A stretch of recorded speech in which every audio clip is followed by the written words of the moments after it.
Fluffy, come on. Fluffy, come on. Up, up, up. Good. Heel. Sit. All right, let me get this situated. I think that's good. Ladies and gentlemen, if you don't know who I am, my name is Daniel the Big O, and I'm out here with the Fluffy Poodle. That's right, Mr. Fluffy Bear and his green hair. Okay. Let's set this down a second, all right?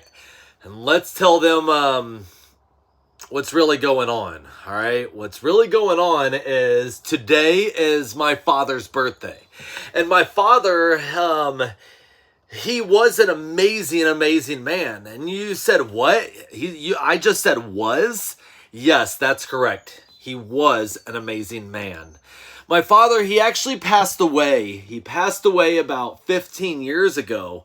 And no, it's actually 16 years ago is when he passed away.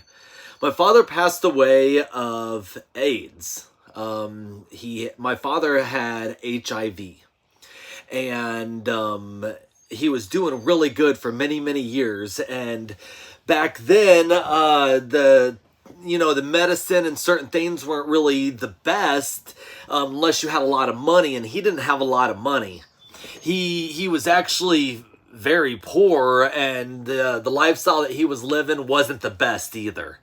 After a long time, he wasn't taking care of himself properly, and the HIV, it's all about certain numbers and stuff. I'm not the best at all of that stuff, but basically, his numbers just kept getting worse and worse, and the HIV turned into AIDS, and the AIDS just really took over his body and his brain to the point where he just wasn't himself anymore. I had to sign the papers away saying like, hey, I understand that there's nothing that the doctors or anybody could do to help him anymore. It got that bad. And so, what happened is, I respected my father's wishes, and, I always listened to what my father wanted, and that was the most important and key thing, is my father always told me what he wanted, if things ever got like that. So I respected everything, and I signed the papers, and, I followed through with everything. There's one thing that I didn't listen to my father with, okay? And that major one thing is my father actually did not want a funeral. My father did not want a funeral at all, but I understood that other people and the family and friends needed some closure. So after he passed away, I did not attend the funeral. And the only reason why I did not attend the funeral is there's two reasons why I didn't attend it. Number one, and the biggest one I did not want my last memory to be of my father like that.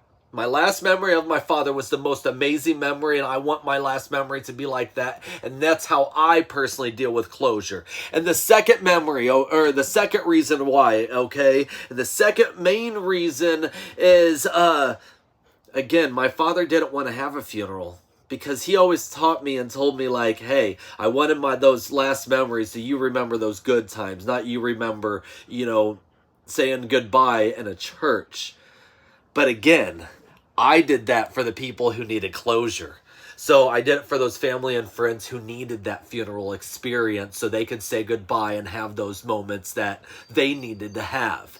Now, I wanted to tell you guys one special memory before I wrap up this, these amazing times that I had with my father is, what did my dad teach me growing up throughout my life? What did my dad teach me is my dad taught me to enjoy the simple wonders in life. When you're walking down a sidewalk, okay, a busy sidewalk, and you see that one blade of grass sticking up, and you're like, wow. My dad would stop and look at that blade of grass and be like, you're awesome, blade of grass. And I would look at him and be like, why, Dad? Why at such a young age? And never understood it for the longest time until one day he told me, he said, think about all those people that could have stepped on that blade of grass. All those people that could have been, all the people that could have, stomped all over it, pulled it up, ripped it out. What about, the water? What if the water didn't come just right, the sand, all the little things. It's all of those little things that made that blade of grass grow and conquer to be that big, strong blade of grass sticking out that little piece of concrete. If you can get that metaphor that I'm saying, that no matter what you've been through, no matter what you're going through, you can still follow your dreams just like that little blade of grass did, then you can also understand some of the important things in life. And some of the important things in life are honestly enjoying your family, friends, and enjoying the simple wonders that God has to offer in this wonderful world. And that's what my father had to teach me. And, you know, it's sad that he had to die at such a young age and pass away like that. You know, but at the same time, he did things in his life later on, or, you know, that gave him those circumstances.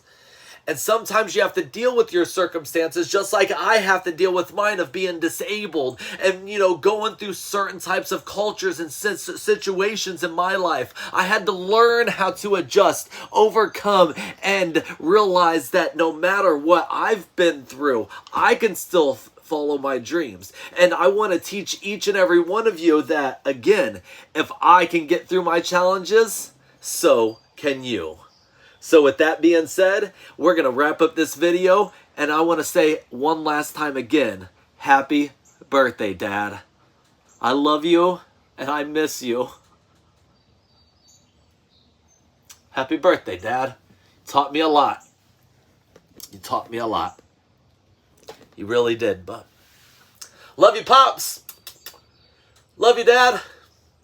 Until next time, you guys know who this is. It's Daniel the Big O with the Fluffy Poodle. That's right, Mr. Fluffy Bear and his green hair. Y'all have an amazing day. Bye-bye. Hey, real quick, make sure you like the video, comment down below, subscribe to the channel. We'll see you guys on tomorrow's episode. Bye-bye.